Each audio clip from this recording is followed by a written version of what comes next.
Hey guys, it's attorney Chris Roy from Legacy Counselors. We are a full service estate planning law firm with offices in Massachusetts and Connecticut. Today I want to talk about what happens when your baby turns 18.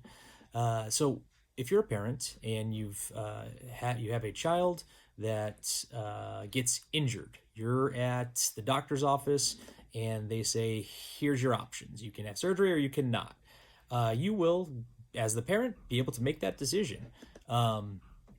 When your child turns 18, heads off to college, what have you, you are no longer, they may still be your baby, but you are no longer legally able to make their financial decisions for them or healthcare decisions for them.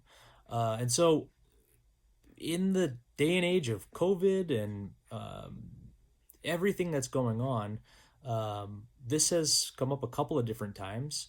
And a couple of people have said to me, I didn't even realize that my 18-year-old really should have an estate plan.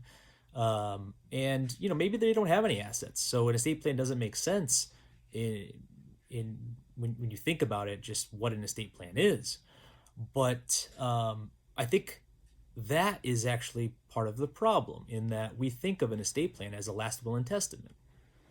We think of an estate plan as leaving assets to people, and it is very well.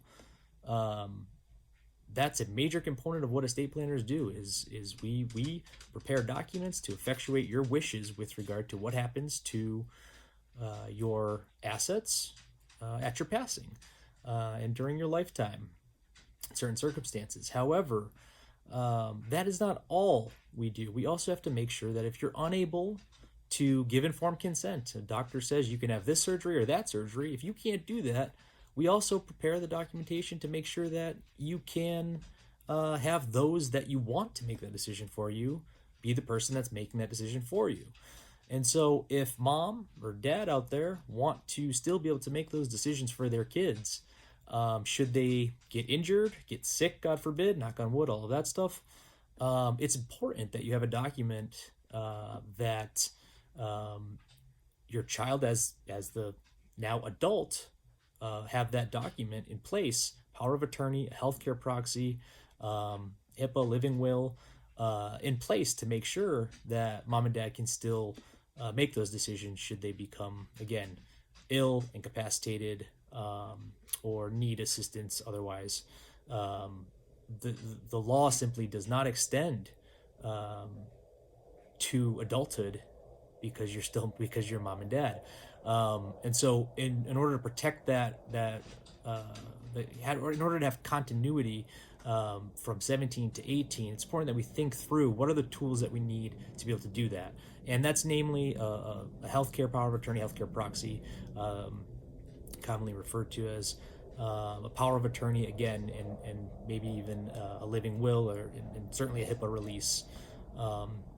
Most of these documents are readily available in I promise, in your state, but certainly contact an estate planning attorney, somebody that that's an attorney, and ask if you have any questions at all about this, because again, the situation where your child's incapacitated, God forbid, and you are unable to, the doctor's not even able to talk to you about what's going on because they don't have a HIPAA release, is beyond maddening and frustrating, and it's not a position I would want to find myself in, and nor would I want anybody to find themselves in. So that's all I have for today. It's a little somber, but at the same time, I hope that was a little bit of awakening for some folks. If you have any questions, of course, feel free to reach out to us. But until next time, we'll talk soon.